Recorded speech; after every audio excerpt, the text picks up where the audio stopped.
بسم الله الرحمن الرحيم الحمد لله رب العالمين وصلى الله وسلم وبارك على نبي الكريم. Chers frères et sœurs en islam, assalamu alaikum wa rahmatullahi wa barakatuh. Aujourd'hui, on va aborder la deuxième partie concernant les biens de ce monde et le rapport qu'on doit avoir avec ces biens, c'est-à-dire comment les acquérir, comment les préserver, les conserver, comment les dépenser. Et il y a un élément fondamental ici, c'est-à-dire le travail. Le travail en islam est une forme d'adoration d'Allah subhanahu wa ta'ala. Ce n'est pas facultatif, on l'avait dit. Un musulman a l'obligation de travailler, d'être riche et de dépenser dans la voie d'Allah subhanahu wa ta'ala et de vivre aisément par le biais du travail. Bien sûr, on peut acquérir ses biens par d'autres voies. On l'avait abordé dans le passé, par héritage, par don, par legs. Donc il y a plusieurs formes. Mais le principe fondamental, c'est de travailler. Et si on se réfère à une petite histoire, un sahaba était venu au prophète sallallahu alayhi wa sallam pour demander qu'on l'aide à subvenir à ses besoins et celles de sa famille. Le prophète sallallahu alayhi wa sallam lui demande: est-ce que tu n'as rien chez toi?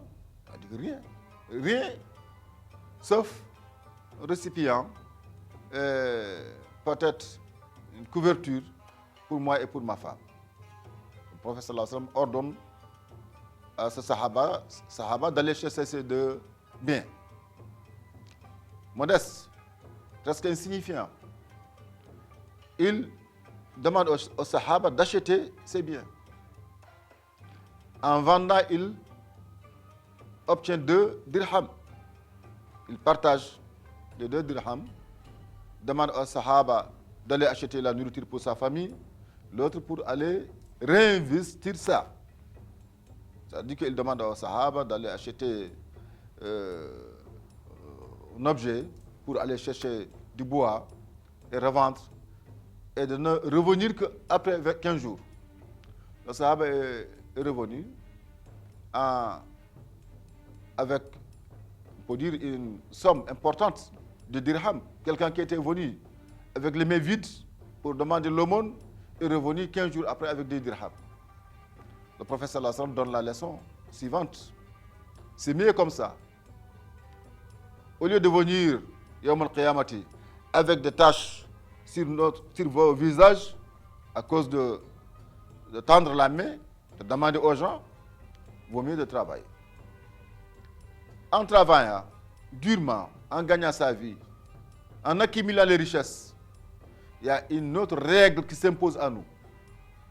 C'est-à-dire d'éviter de gaspiller ou de délapider les richesses d'Allah subhanahu wa ta'ala. L'islam ne commence pas d'abord avec dont nous disposons d'abord, c'est-à-dire que l'argent qui est entre nos mains. Non, il commence d'abord de nous exhorter à respecter les sources, là où puiser ces biens-là. L'eau, la forêt, la nature de manière générale, les animaux. Il faut prendre uniquement nos besoins et laisser le reste pour les autres. Et pour l'avenir. Donc l'islam commence par ce principe fondamental d'abord. Préserver les ressources. Deuxièmement, il ne faut pas gaspiller, il ne faut pas délapider.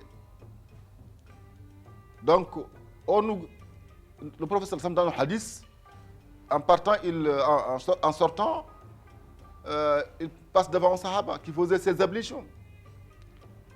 Il dit au sahaba: évitez de gaspiller l'eau. Le sahaba: est-ce qu'on peut gaspiller en faisant nos ablutions? Le prophète sallallahu a répondu en disant: même si tu es sur un fleuve, ne gaspille pas. Et dans le Coran, c'est clair et net, c'est interdit, c'est une interdiction. Là où le Coran nous interdit de manger la viande de porc, de consommer les boissons alcooliques, c'est dans la même ordre d'idée que le gaspillage est interdit, formellement interdit. Non seulement c'est interdit, mais même Allah subhanahu wa ta'ala compare ceux qui gaspillent les biens de ce monde-là, quelle que soit leur ampleur, leur quantité, avec des gens qui accompagnent le Satan. C'est dans une sourate Isra, le voyage nocturne, qu'Allah subhanahu wa ta'ala nous demande de ne pas gaspiller. Wala tubadhiru tabdira.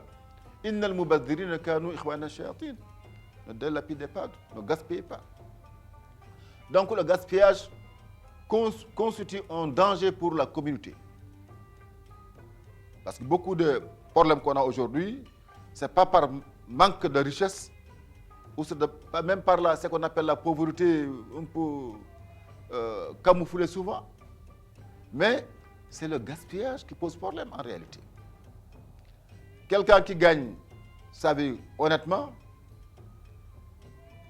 il arrive un moment, il a une cérémonie, un événement familial, qu'est-ce qu'il fait? Ou qu'est-ce qu'elle fait? Parce que la plupart sont nos sœurs, nos mamans, nos cousines qui gaspillent plus que les hommes. Et on organise une cérémonie pendant laquelle on dépense des millions et des millions. Et le lendemain, il faut aller s'endetter. Souvent même, ces dettes restent des années. Il y a des familles qui ont complètement se fourré et dérapé carrément.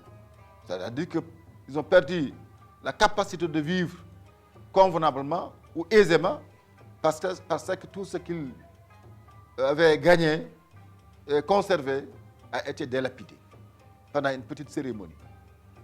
Donc, l'islam est formel. Il faut gagner sa vie honnêtement. Il faut chercher l'argent, les biens de ce monde-là. Il faut savoir les utiliser comme